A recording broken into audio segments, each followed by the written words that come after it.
ဒီနေ့မှာတော့အရေးကြီးပေမဲ့လူတွေတတိမချမိတဲ့အကြောင်းအရာတခုကိုပြောပြချင်ပါတယ်။အဲ့ဒါကတော့ကိုဘွားရဲ့အရေးကြီးဆုံးစာရွက်စာတမ်းတွေကိုစနစ်ကကြစီမံခန့်ခွဲတဲ့အကြောင်းပါပဲ။မွေးစာရင်းကနေတည်တန်းစာတီဒီအရာတွေကကိုဘွားရဲ့အုတ်မြစ်တီလိုပါပဲ။ဒါပေမဲ့တကယ်လိုအပ်လာရခါမှာရှာမရတာမျိုးမဖြစ်အောင်ဘယ်လိုလုပ်ကြမလဲ။ကဲအဖြေကိုအတူတူရှာကြည့်အောင်။ဒီစကားကတော်တော်လေးကိုထီးတယ်နော်။ကိုယ့်ရဲ့အရေးကြီးအချက်လက်တွေ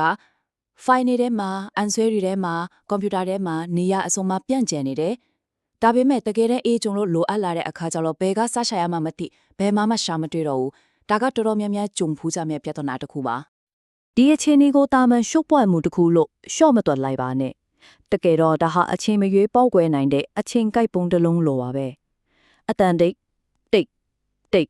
နဲ့အချင်းရှိဖို့စောင့်နေပြီးအရေးကြုံလာတဲ့အခါအရာအလုံးကိုပြဿနာပဲလေဟေးတုံးချသွားနိုင်တဲ့အန်တီရဲ့တစ်ခုပါကဲပထမဆုံးအနေနဲ့ဒီရှုပ်ဖွယ်မှုဆိုတာကဘာကြောင့်ဒီလောက်တောင်အန်တီရဲ့ကြီးရလဲဆိုတာကိုအနီးကလေ့လာကြည့်အောင်လက်တွေ့ဘဝမှာဘယ်လိုမျိုးကြောက်စရာကောင်းတဲ့စိုးကျိုးတွေဖြစ်စေနိုင်တယ်လဲပြဿနာရဲ့အရေးမြစ်ကဒီမှာမရှိတာပါတို့တွေကဒါကိုစာပွဲပေါ်ကစာရက်တွေရှုပ်နေတာလို့ပဲသဘောထားတတ်ကြတာဒါပေမဲ့တကယ်တမ်းလက်တွေ့မှာတော့ဒါဟာအသက်ကယ်ဖို့လိုအပ်နေတဲ့တခြားလက်တွေစီစဉ်မှုကိုလုံးဝပိတ်ဆို့တားဆီးထားတဲ့အသက်အန္တရာယ်ရှိတဲ့ပိတ်ဆို့မှုကြီးတစ်ခုဖြစ်နေတာပါဒီစကားကတော်တော်လေးပြင်းထန်ပါတယ်ဒါပေမဲ့ဒါဟာတင်စားပြောနေရမဟုတ်ဘူးတကယ်ကိုပဲအသက်ဆုံးရှုံးမှုတွေထက်စေနိုင်တယ်လို့ဆိုလိုတာပါဒါကြောင့်ဒါကိုလစ်လျူရှုလို့လုံးဝမရတဲ့တတိပေးချက်တစ်ခုပါပဲကဲလက်တွေ့မှာဘာတွေဖြစ်လာနိုင်လဲဆိုတာမြင်ညုံကြည့်ရအောင်အရေးပေါ်ခန်းထဲမှာလူနာရဲ့ဆေးမှတ်တမ်းကိုအချိန်မီမရှာနိုင်လို့ဆေးမပိတ်မိတာမျိုးကိုတဘောစန်တာမပါပဲအသက်ကယ်ဆက်တွေကြားမှာပဲနေသွားရတာမျိုး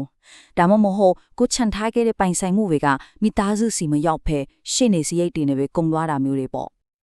့အန်ဒရယ်တွေကိုသိပြီဆိုတော့စိတ်တကြစရာမလိုပါဘူးဖြည့်ရှင်းချက်ကရှိပါတယ်ဒါပေမဲ့ဒါဟာအင်းရှင်းတယ်လို့ရှင်းလင်းရေးလုပ်ထားတဲ့အများကြီးပို့ပါတယ်ကိုယ့်ရဲ့တွေးခေါ်ပုံကိုအခြေခံကြပြောင်းလဲပြီးဖို့လိုအပ်ပါတယ်ဒီဖြည့်ရှင်းချက်ရဲ့အဓိကတော့ချက်က Sage Framework Architect ဆိုတဲ့အကျိုးအစားပါပဲ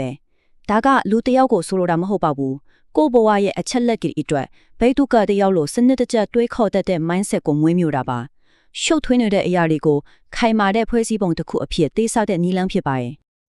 Okay ဘိတုကတစ်ယောက်လို့တွေးတော့မယ်ဆိုရင်ဘလို့ပုံစံချမ်း blueprint ကိုအသုံးပြုမလဲအခုအဲ့ဒီတော့အရန်ကိုအစွမ်းထက်တဲ့ tool တစ်ခုကိုကြည့်လိုက်ရအောင်ဒီပုံစံကျမ်းရဲ့အခြေခံကရိုးရှင်းတဲ့မေခုံး6ခုပါပဲတစ်ခုချင်းကြည့်ရအောင် Who ဒီအချက်အလက်တွေနဲ့ဘယ်သူတွေပတ်သက်နေသလဲဥပမာမိသားစုဝင်တွေရှင်နေဆရာဝန် What ဘလို့စာရွက်စာတမ်းတွေမှတ်တမ်းတွေရှိနေသလဲစာရင်အတိအကျလုံးလာမှာပါ Where အဲ့ဒါတွေကိုဘယ်နေရာမှာတင်ထားတာလဲအိမ်မှာလားပတ်မှာလား online မှာလား When ဘလို့အရေးပေါ်အခြေအနေမျိုးမှာလိုအပ်လာနိုင်မလဲWhy ဒီ system ကိုဘာကြောင့်တည်ဆောက်နေတာလဲကိုယ့်ရဲ့ရည်ရွယ်ချက်ကပါလဲပြီးတော့နောက်ဆုံးအရေးကြီးဆုံး How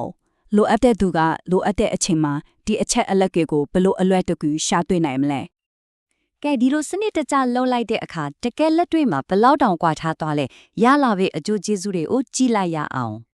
ပထမဆုံးအကျိုးကျေးဇူးကတော့အချိန်ပါအချက်အတဲကာလမှာမိသားစုဝင်ဒီလောက်ကဒေတန်းစာလို့အရေးကြီးတဲ့စာရွက်စာတမ်းကိုစက္ကန့်60အတွင်းမှာရှာတွေ့နိုင်သွားမယ်။အဲ့ဒီအချိန်မှာဒီ3မိနစ်ကဘယ်လောက်တန်ဖိုးရှိလိုက်မလဲ။ဒါကပိုတော့အရေးကြီးပါသေးတယ်။အသက်ကနိုင်တဲ့ကိစ္စပါ။အေးဘောဆရာဝန်တယောက်ကလူနာရဲ့ဆေးကုသမှုမှတ်တမ်းကိုစက္ကန့်30အတွင်းကြည့်ရှုနိုင်တာကြောင့်မှန်ကန်တဲ့ဆုံးဖြတ်ချက်ကိုအချိန်မီချနိုင်ပြီး